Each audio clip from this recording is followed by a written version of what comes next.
Why did you come to the university hospital? You can't seriously think a doctor can fix being uneducated and poor. Mike smirked, clearly amused with himself. I barely reacted, unimpressed by his arrogance. That's none of your concern, Mike. You're always so aloof. But no matter how prestigious the hospital, they can't cure ignorance or poverty. I didn't even bother with a fake laugh at his weak attempt at humor. Then suddenly, a nurse came rushing toward us. She looked directly at me, waving urgently. Doctor, we have an emergency. The patient's unconscious and in critical condition. Please come quickly. My name is Jessica, and I'm the oldest of 4 siblings. When I was in elementary school, our father passed away, leaving our mother to raise us on her own.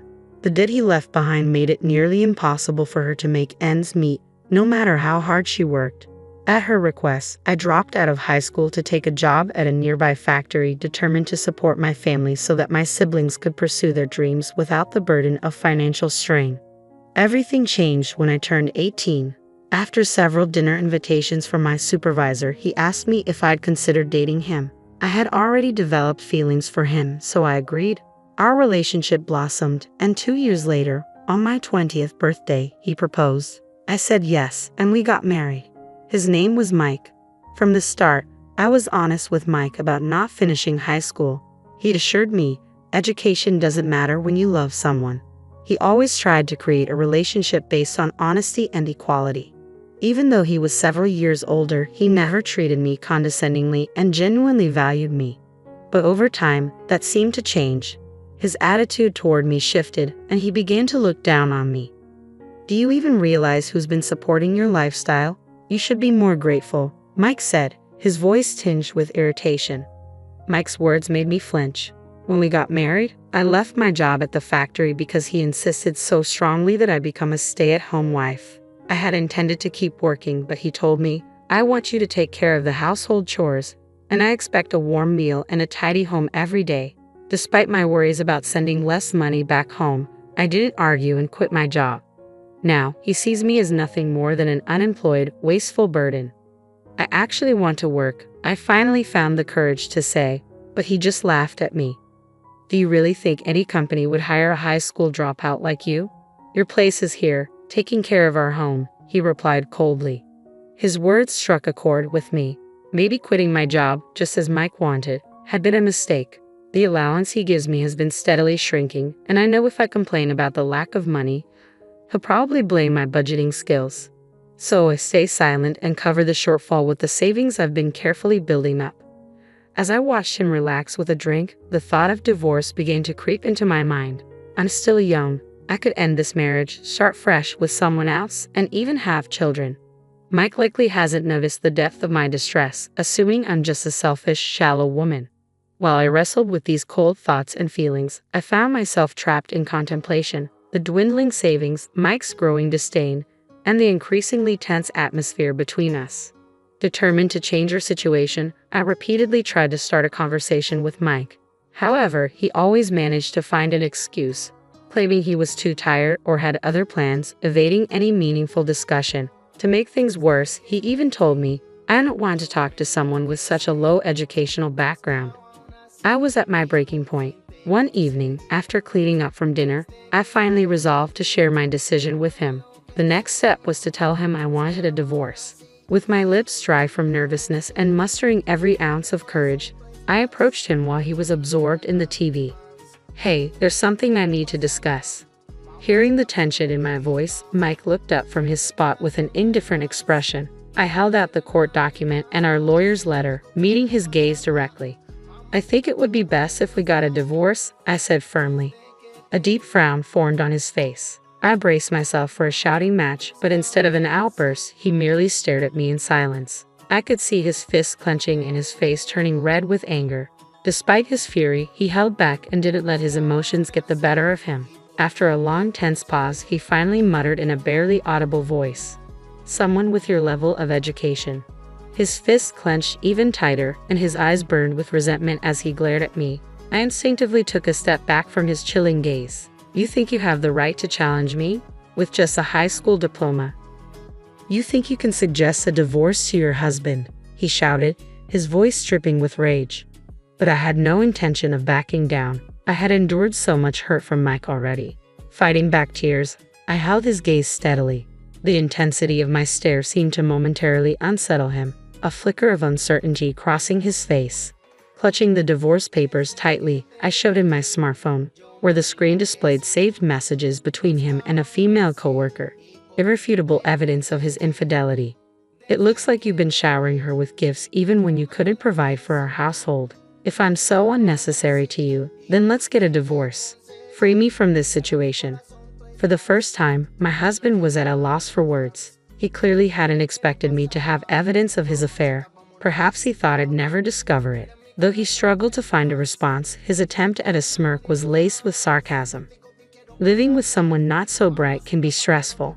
I need some occasional refreshment, he said, admitting to the affair with no hint of remorse, then turned back to the TV as if the conversation were over.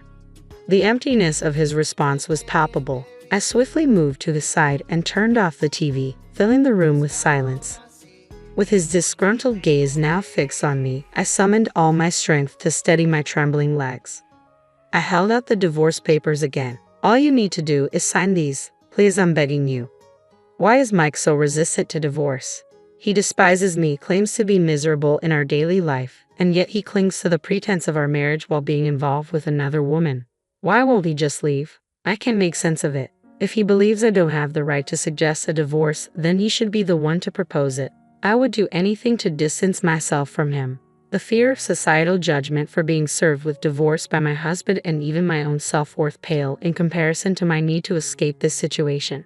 If you want a divorce so badly, my husband said with a sigh, taking the court documents in hand, then repay every cent of the living expenses I've covered so far. If you can manage that, I'll consider the divorce. That's absurd. It's impossible, right? After all, you're just an uneducated stay-at-home wife. Mike chuckled lowly, clearly amused. We've been married for 3 years, and during that time, the money he's given me for living expenses has, by even conservative estimates, totaled over $333,000. Although I haven't received much recently, repaying that amount from my savings alone is clearly out of the question. Most of the money went towards monthly rent and groceries, with nothing left for discretionary spending. Despite my efforts to save, I often had to dip into my savings. I couldn't accept his demand. Inside, I was in turmoil. He watched my confusion with a smug grin, and in that moment, a faint spark of determination ignited within me. I was resolved to prove him wrong, and my resolve became unwavering. 12 years later, I found myself standing in the lobby of a university hospital, feeling disoriented. It was my first visit to this facility, and I was lost amid the maze of corridors. The busy staff seemed oblivious to my plight, leaving me stranded. I kept consulting the rough map I held, desperately trying to figure out where I was and where I needed to go. Is that Jessica? I suddenly heard my name called from behind.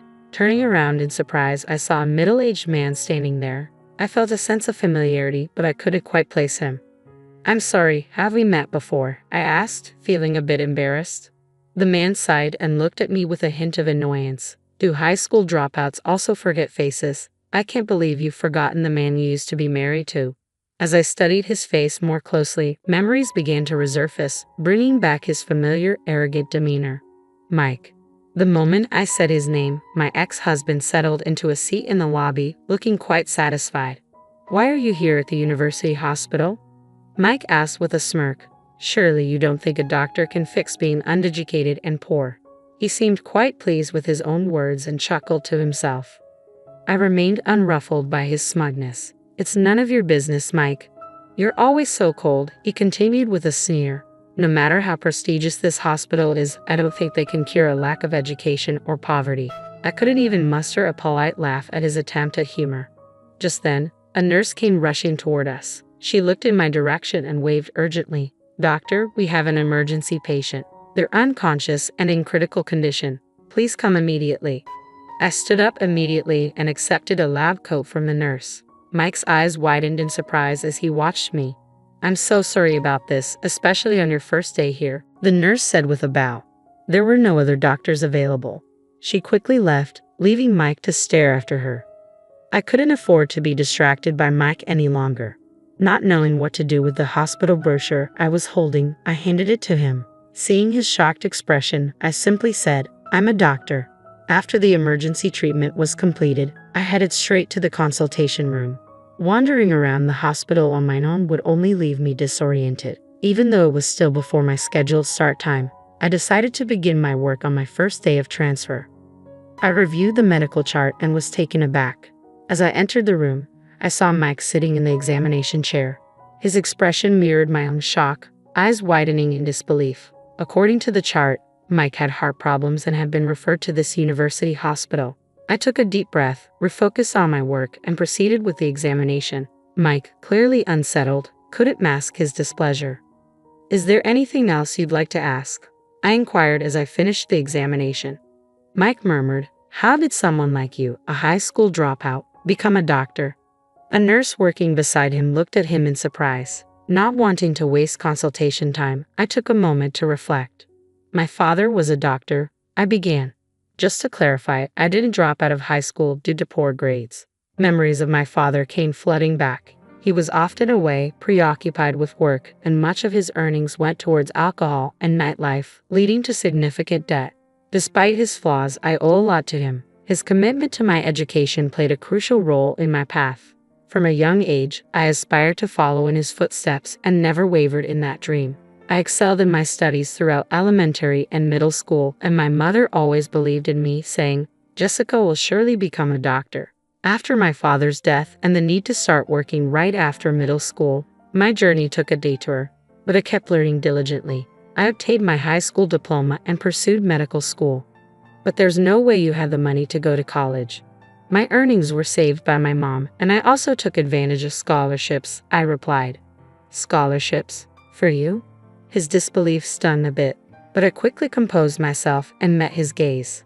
"You used to mock me, calling me a middle school dropout and questioning my intelligence. That was just because you didn't know the whole story." Mike glared at me, his eyes filled with anger. As the nurse whispered that the consultation time was almost over, I turned to prepare the medical chart for the next patient, casting a final glance at Mike. "Regarding the living expenses you wanted me to repay, I can pay them back right now, even double if you prefer. My current income exceeds yours." Mike's face turned crimson, clearly struck by my words. His pride seemed deeply wounded, and his anger was palpable as he breathed heavily.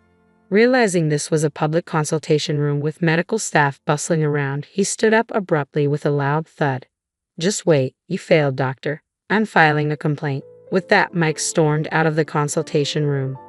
I watched him leave and let out a heavy sigh. Despite my physical exhaustion, I felt a surprising sense of relief. It seemed Mike had initially sought treatment at another facility but was eventually referred to the university hospital where I work. With a scowl on his face, he had returned to see me. After our divorce, Mike's life had taken a nosedive. The female coworker with whom he'd had an affair had rejected him, and rumors about his infidelity and our breakup had spread throughout his company, leading to his resignation. The blow to his pride was compounded by being turned down by 2 women. His alcohol and cigarette consumption had increased, which he carelessly suggested might have contributed to his heart problems. He was scheduled for major surgery soon, and while I did feel a twinge of sympathy for him, I couldn't completely forget his behavior during our marriage. Regardless of my personal feelings, I remained professional and committed to providing him with the best medical care. Mike still comes to my clinic for regular checkups. At one point, he even asked if I would consider remarrying him, but I politely declined. For now, I have no intention of remarrying and am content living with my family at my parents' home. It may sound boastful, but I'm well regarded as a doctor and earn more than enough to support my family. My days are busy and fulfilling, but occasionally I look back on our married life with a sense of emptiness.